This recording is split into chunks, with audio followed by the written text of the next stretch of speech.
Welcome back to Bible Talks on WBCM Radio. Yeah. If you're tuning in for the first time, we're a group of young adults exploring the Bible together, one chapter at a time. And today we're diving into Genesis 18, Yeah. a chapter full of twists and turns, Oh, yeah. where Abraham finds himself face to face with some very unexpected visitors. It's one of those passages that just really draws you in. You have this seemingly ordinary day with Abraham relaxing by his tent in the heat of the day, and then suddenly everything shifts. I love how this scene is described. It almost feels like slow motion, with Abraham spotting three figures in the distance Right. and then rushing out to meet them with this incredible sense of urgency. Yeah. What do you make of that almost frantic hospitality? Well, on one level, it speaks to the cultural importance of hospitality in the ancient Near East. You know, welcoming strangers was a sacred duty, a way of honoring both God and your guests. But I think there's something deeper going on here, too. Deeper how? Well, think about Abraham's journey up to this point. You know, he's been promised descendants as numerous as the stars, yet he and Sarah are still childless. Perhaps there's a sense in which he's become hyper-attuned to the presence of the divine, constantly looking for signs of God's promise being fulfilled. So it's almost like he's primed to recognize the significance of these visitors, Yes. even before he knows who they are. Exactly. And notice how he goes above and beyond in his hospitality, offering water to wash their feet, preparing a feast with a choice calf, serving curds and milk. It's not just about fulfilling a cultural obligation, you know, it's about expressing this deep reverence and honor. And this reverence seems to be well placed, because as the story unfolds, we realize that these visitors are no ordinary guests. One of them delivers a stunning announcement: Sarah will have a son within a year. Which leads to one of the most intriguing moments in the chapter, Yeah. Sarah's laughter. Right. She overhears the promise from inside the tent and laughs to herself.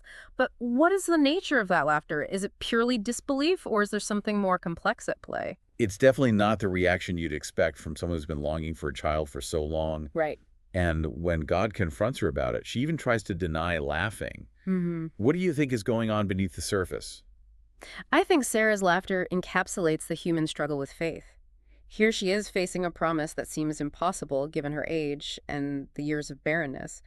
It's almost as if she's caught between hope and despair, laughter and tears. That makes so much sense. It's not just about doubt. It's about the emotional turmoil that comes with wrestling with a promise that seems too good to be true. And let's not forget the power dynamics at play. In that culture, women were expected to be submissive and silent. Yet Sarah dares to laugh, to question, even if it's only to herself. It's a subtle act of defiance, a hint of her own personality and struggles breaking through. I wonder if her laughter also reflects a deeper fear, a fear of disappointment, of getting her hopes up only to be let down again. That's a great point. After all, she and Abraham have already waited for decades. Perhaps laughter is her way of shielding herself from potential heartbreak. But here's what I find truly fascinating. Even though God knows Sarah's doubts and fears, he doesn't condemn her for them. Right, he affirms his promise, assuring her that nothing is too difficult for him. Yes. There's this beautiful sense of grace and understanding woven into the narrative. And it underscores a crucial point about faith. It's not about blind acceptance or the absence of doubt. It's about holding on to hope even when things seem impossible, and being willing to engage with God honestly, even in our moments of questioning. That's such an important takeaway. Yeah. Sarah's story reminds us that it's okay to wrestle with our doubts, to bring our fears and anxieties to God. He can handle our messy humanity. And he often uses those very struggles to deepen our faith and draw us closer to him. But the story doesn't end with Sarah's laughter. The chapter takes another dramatic turn when we learn the true purpose of the visitor's journey.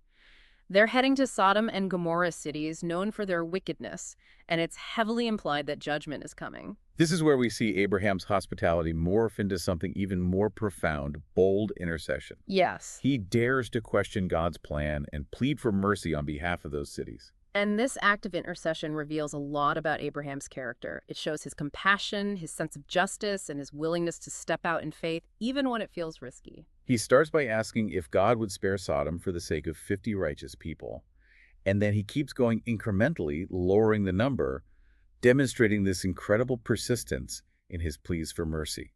It's almost like he's a skilled negotiator, appealing to God's mercy and justice, trying to find a way to save even a small remnant of people from destruction. And this persistence reveals a lot about Abraham's character. He's not just concerned with his own well-being or even the fulfillment of God's promise to him. He's deeply concerned for the well-being of others, even those who might be considered enemies.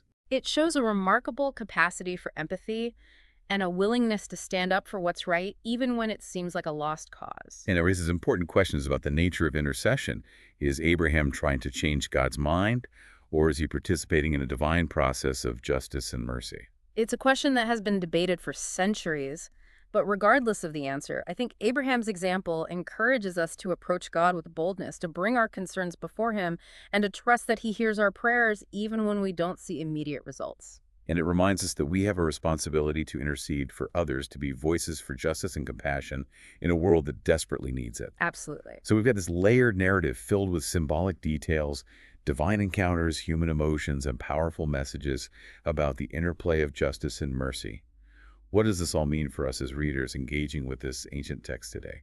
I think Genesis 18 offers us several key takeaways. Okay. First, it reminds us of the importance of hospitality, not just as a social nicety, but as a spiritual practice that can open us to unexpected encounters with the divine. It also invites us to embrace the complexity of our faith journeys, acknowledging that doubt and questioning are not antithetical to belief, Yeah. but rather can be catalysts for deeper understanding. Absolutely. And it challenges us to be bold in our intercessions, to stand up for what's right, and to believe in the possibility of God's mercy, even in the face of seemingly insurmountable odds.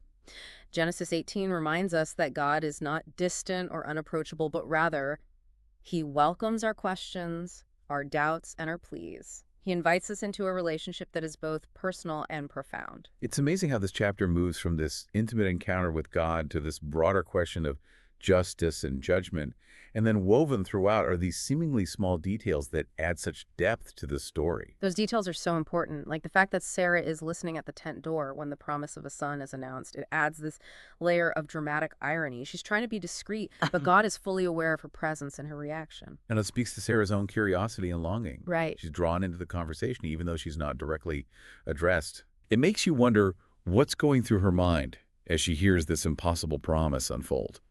I think it also highlights the tension between the public and private spheres. In that culture, women were often relegated to the background, but here Sarah is actively listening, engaging with the divine revelation, even from a distance. It's a subtle reminder of her agency and her involvement in this unfolding drama. And then there's the detail about Sarah using 3 seahs of flour to bake bread for the visitors. What's the significance of that detail? It seems almost random. It might seem mundane, but remember, in the Bible, even seemingly insignificant details can hold deeper, meaning 3 seahs of flour was a substantial amount, enough to feed a large group of people. So it emphasizes the lavishness of their hospitality, Yes, the extent to which Abraham and Sarah were willing to go to honor these guests. exactly. And some scholars see a connection between the 3 seahs of flour and the 3 visitors. The recurring motif of the number 3 throughout the chapter might be hinting at the Trinity, Father, Son, and Holy Spirit. That's an interesting thought. It adds this subtle layer of theological depth to what initially seems like a simple act of hospitality. It's those kinds of layers of meaning that make these ancient texts so rich and rewarding. To study even the seemingly ordinary details can point us towards deeper truths. Absolutely. And I think another detail worth noting is Abraham's persistence in bargaining with God over the fate of Sodom.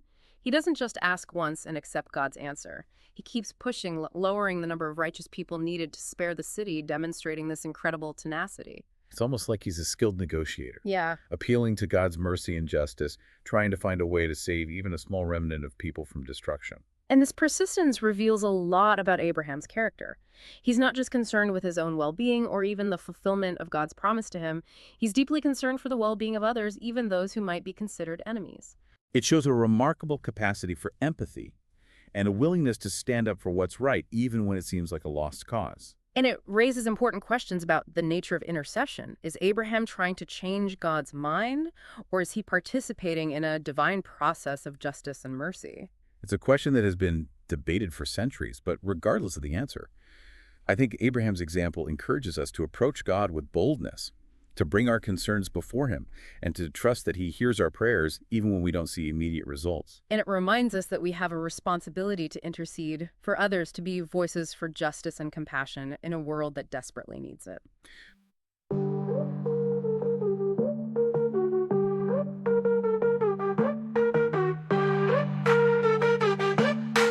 Radio WBCM.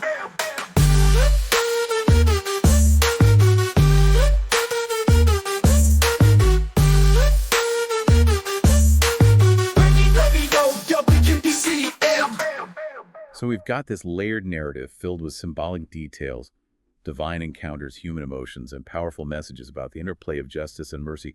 What does this all mean for us as readers engaging with this ancient text today? I think Genesis 18 offers us several key takeaways. First, it reminds us of the importance of hospitality, not just as a social nicety, but as a spiritual practice that can open us to unexpected encounters with the divine. It also invites us to embrace the complexity of our faith journeys, acknowledging that doubt and questioning are not antithetical to belief, but rather can be catalysts for deeper understanding.